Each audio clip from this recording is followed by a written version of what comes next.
Salut à tous les Spartiates et bienvenue au Maître Kaljin, une salut avec la souffrance qui plaît. Mes Spartiates, j'espère que vous êtes motivés à 300%. Ouh, ça fait longtemps que j'ai pas fait d'analyse. Ouh, ça fait longtemps que j'ai pas donné mon avis personnel sur un youtubeur, sur un athlète.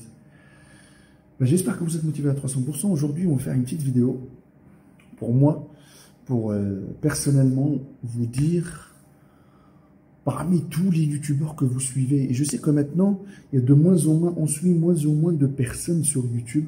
Ça se voit hein, de toute façon chez la communauté, et que ce soit chez les gens qui suivent Internet et tout ça.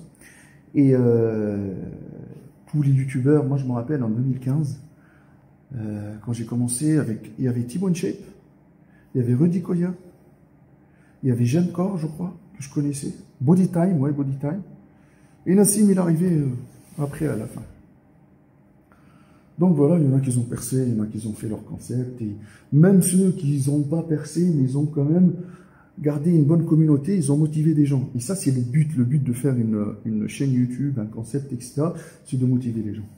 Alors aujourd'hui, tout le monde attend la réponse de Maître Cal pour vous dire qui est pour moi le meilleur physique dans le fit game. Franchement, niveau génétique, niveau physique, vous allez commencer à me sortir, voilà, Alex de Body Time, non, jamais de la vie. Moi perso, j'ai donné mon avis sur ces gens-là, ça fait longtemps. Ils ont motivé des gens, ils ont leur communauté, ils ont fait leur business, bravo, c'est des bons commerciaux, ils ont une stratégie marketing de ouf, c'est très très bien. Pour moi, dans les anciens, il restera toujours Jamcor DZ et Enzo. Bon, Enzo, il est parti dans des délires un peu extrêmes, mais je pense que Jamcor DZ, pour son âge, il garde une très très belle shape. Le reste, Rudy Koya, ça reste quand même avec un très bon niveau. Voilà, malgré qu'il est critiqué, etc. Mais il fait à peu près ma taille. Je sais très bien, c'est très compliqué de faire de la masse, d'avoir des pecs comme il a lui, des bras avec un pic de biceps énorme. Ça, c'est très compliqué. Qui d'autre? Après, il y en a plein qui sont sortis aujourd'hui, les amis, mais voilà, donc je ne peux pas vous dire que déjà, ils sont très jeunes. Je pense pas qu'ils ont atteint une maturité musculaire de ouf. Je parle en général, les jeunes d'aujourd'hui qui ont 18 ans, 19 ans, 20 ans, donc ils ont quoi? 1 an, 2, 3, donc je pense pas que ça soit naturel ou que ça soit dopé, je ne pense pas qu'ils ont un physique de ouf, à part s'ils ont la génétique golden, mais c'est très rare. Sauf que la personne que je vais vous parler aujourd'hui, je pense que lui, il a une génétique de malade, de base, et qui, sincèrement, baise le fit game à 300%, c'est Nathan Mzongo. Nathan Mzongo, même quand il était jeune, c'est un gars qui avait la génétique pour faire du muscle. Il était tracé avec un bon volume, avec une belle symétrie, sans même toucher ni aux fruits, ni aux produits, etc. Ça veut dire que pour moi, c'est le physique ultime et qu'il y a tout ce qui est nécessaire pour être un super compétiteur, un super athlète, avec un physique de ouf et un physique fonctionnel qui peut faire du poids du corps, qui peut faire de la force, qui peut faire aussi des sports de combat parce qu'il fait de la boxe, etc. Mais quand vous voyez son physique, qui soit. Avant, quand il a fait Musclemania, moi je l'ai croisé une fois quand il a fait Musclemania, il était sous fruit, mais c'était pas la même chose. Par la suite, il est passé à un niveau hyper supérieur. À chaque fois qu'il s'absentait, quand il revenait, le tour de bras, il explose, les épaules, c'est énorme, les pecs, c'est monstrueux, le dos, c'est monstrueux, les cuisses, les mollets. Ce qui est bien chez ce mec, qu'à chaque fois il faisait une métamorphose comme Freezer ou comme Cell ou tout ce que vous voulez dans Dragon Ball Z, c'est qu'il restait symétrique. Ça veut dire que du trapèze jusqu'aux épaules, jusqu'aux pecs, jusqu'au dos, jusqu'aux abdos, même les abdos, il les a gardés. Il a gardé le côté aesthetic, ça veut dire que le côté esthétique qu'avant il faisait avec les photos, etc. Parce qu'en même temps que je vous parle, il y a des photos qui passent de lui, que ce soit à l'ancienne époque ou à la nouvelle époque, parce que la nouvelle, il a explosé. Je pense qu'il a envoyé du très lourd.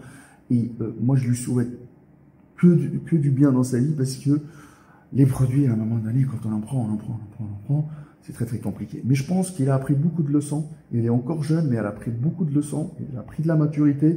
Et dans sa tête, il s'est dit que maintenant, il sait quand est-ce qu'il est on, il sait quand est-ce qu'il est off. Mais sauf que, qu'il soit dopé ou pas, je vous le dis clairement. Alors, lui, il ment pas. Lui, il le dit clairement. Et lui, il l'a avoué. Et un truc, ça, par contre, ça, s'il faut respecter, il faut l'applaudir.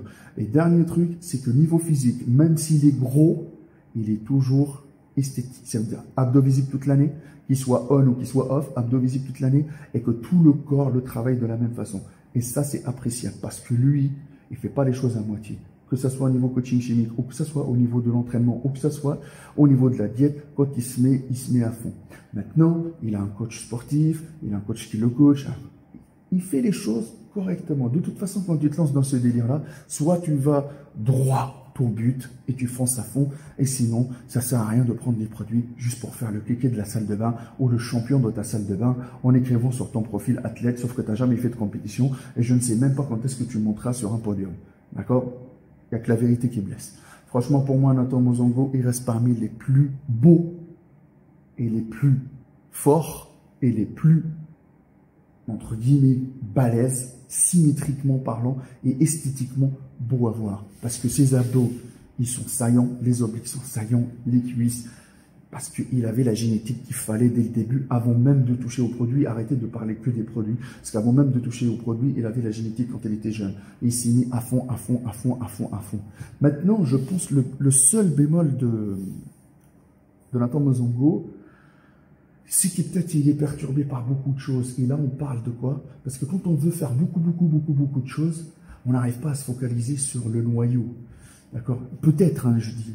Et autre chose, je pense qu'aussi, le cadre où il vit, ça doit être compliqué. Parce que des fois, tu peux préparer une compétition et tu la mesures bien, tu la fais bien.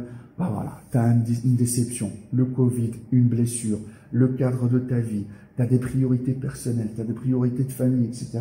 Et ça doit être très très compliqué pour lui de gérer ça, parce qu'une déception comme ça, parce que tu as mis ta vie déjà en danger, ta vie, t'as mis autant d'argent, autant de sacrifices, autant d'investissements pour cette passion. Et là, il faut applaudir quand même, il faut respecter, parce que c'est très très compliqué. C'est comme la personne comme moi qui a tapé aujourd'hui 14 heures de travail, par exemple, de briefing, de coaching. Je fais des briefings, les amis, ça m'arrive de faire, je vous le dis clairement, ça m'arrive de faire 7 heures de briefing dans le bureau. Ça veut dire que 7 profils différents, ils sont passés sur le mur de vérité. 7 profils différents, ils vont te parler pendant 1 heure chacune de ses problèmes de santé, de ses antécédents, de ses échecs, de ce qu'il veut avoir comme physique. Tu le fais monter sur la balance, sa masse musculaire, sa masse graisseuse, le bilan corporel, les points forts, les points faibles, comment adapter. Est-ce que dans sa tête, il arrive, il est désespéré, mais sauf que toi, tu dois lui donner le sourire. Et entre-temps, dans le bureau du coach, avec moi, c'est un élément clé du maître Kalijim, c'est là où il y a les confessions. Toutes les confessions,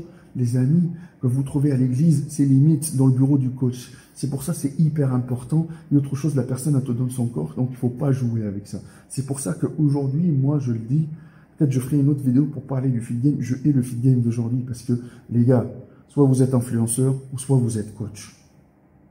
Coach influenceur, il faut qu'il commence par coach, par la suite de devenir influenceur. C'est pas tu fais quelques reps de muscu, quelques reps de traction, quelques reps de dips, tu motives quelques-uns, c'est bien, super, on applaudit, partage encore et encore et encore, on va regarder, on va te soutenir, on va t'encourager. Mais sauf que du jour au lendemain, tu commences à vendre des coachings ou tu commences à dire coach online, personal trainer, nanani nanana, les amis, stop. Il n'y a pas, et vous savez les amis, il n'y a pas que le physique. C'est bien le physique, c'est la crédibilité en 2022, mais il y a aussi les compétences qui vont avec, s'il vous plaît. Et prenez le temps d'acquérir le maximum possible de compétences pour que vous puissiez coacher le maximum possible de personnes et les aider. C'est très très compliqué parce que je peux vous dire que moi j'ai des cas à la salle, c'est énorme le travail que je fournis pour pouvoir trouver la petite bête qui ne marche pas au niveau alimentaire.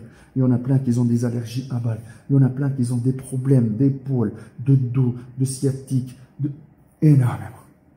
Donc voilà les amis, pour moi je le dis encore une fois, dans le feed game, je pense que, je sais pas, vous me dites, hein, dites-moi dans les commentaires, lequel pour vous le physique, le plus beau physique ou le plus gros physique dans le feed game, mais moi je pense que c'est Nathan Monzongo et je pense que lui, il mérite même d'avoir sa carte pro ou être professionnel et percer, franchement. Après, l'assiduité et la discipline, Ça, je ne sais pas comment il est parce que je ne vis pas avec lui.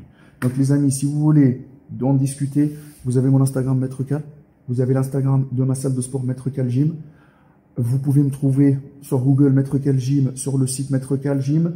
Vous m'envoyez vos messages, etc. Si vous cherchez des coachings en ligne, maintenant, les coachings en ligne, je suis très sélectif parce que je cherche des gens motivés à 300% à évoluer, à faire des évolutions, à faire de la transformation physique. Parce que là, moi, avec toutes les années, je me suis spécialisé dans un concept, c'est la transformation physique pour aider les gens à atteindre la meilleure version d'eux-mêmes.